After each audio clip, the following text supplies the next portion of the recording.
From 4-13 to the top of the NFC West standings, the Cardinals have turned things around in 2024.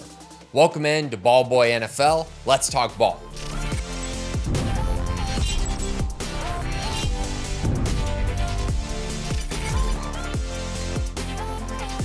The Arizona Cardinals have now won 4 games in a row, including a 20-point win over the Bears and a 25-point win over the Jets in their last 2 games. They are one of the hottest teams in the NFL right now. So, how did we get here? After this team went 4-13 a season ago, where can it go from here? And are the Cardinals for real? Let's get into it. The Cardinals had a terrible first season under Jonathan Gannon.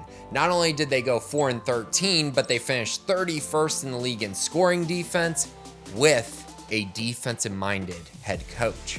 It got worse when you started to look at their impact players on defense and really couldn't find many, outside of Budda Baker, who has been in trade rumor talks for over a year now. They also had the 24th ranked scoring offense as well, despite having a franchise quarterback in Kyler Murray. The team also had to deal with a ton of drama around Kyler for that first season, along with rumors that they might, or at least should consider trading him to go along with his concerns health-wise, coming off of his injury. Obviously, none of that happened, and I would say he actually played pretty well last year coming off of that injury. The team went 3-5 once he returned, and that included wins over the Eagles and Steelers, who both made the playoffs a year ago. They won 4 games total last season, so Murray clearly made them competitive again once he returned. The one thing they did very well last year was run the football. James Conner posted a career high in rushing yards last season with 1,040 yards in just 13 games. They won up front, which set the tone of this team down the stretch last season. Now let's check in on this season. The Cardinals are sitting at 6-4 and are resting alone at the top of the NFC West standings right now. They've certainly been a surprise, but really it's just come down to them continuing to run the ball effectively. Kyler Murray staying healthy, some added weapons, and a defense that has improved in a few areas to go from horrific to just below average. Kyler Murray is having a bit of a resurgence this season as he is currently second in the NFL in QBR.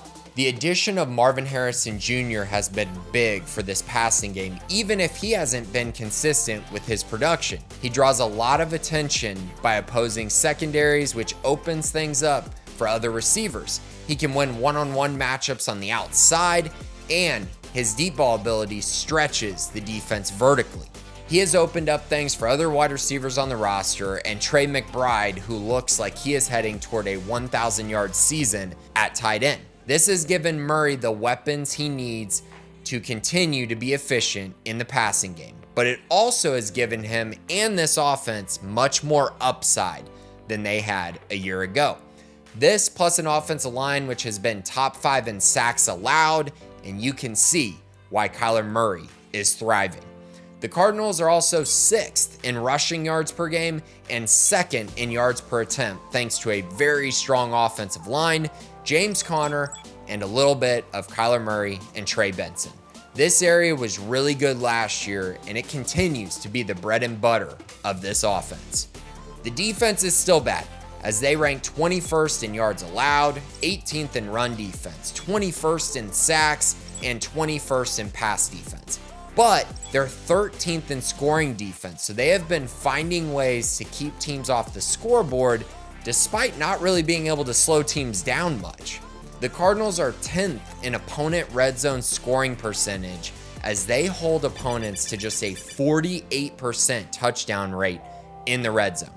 They're pretty much average or below average in every area, but this one has been the calling card for a bend but don't break defense that has been able to keep opponents scoring down. This may sound like they still aren't good, but the biggest takeaway here is how much they've improved from a year ago. And that improvement has allowed them to be in closer games and then win those close games. Those margins are so important in the NFL as they can be the difference between multiple extra wins or multiple more losses. The next important thing to mention about this football team is the schedule they have remaining, which is one of the top 5 easiest schedules left in the NFL. but 4 divisional matchups make it a little more tricky than it appears. The Cardinals go to Seattle, then to Minnesota, followed by 2 home games against Seattle and New England, then road trips to Carolina and the Rams before finishing with a home game against the 49ers. I think they will be 9-6 heading into the final 2 games against the Rams and the 49ers with a chance to clinch the division if they can win both, and they will have a shot even if they only win one of those. No, I do not think the Cardinals are Super Bowl contenders, but they're in a tier of teams who are very solid and just have a couple fatal flaws. To me, they're in the same category as teams like the Rams, Broncos, and Chargers, which is a fringe playoff team, but a team that has gotten hot and could outperform these teams due to the schedule going forward.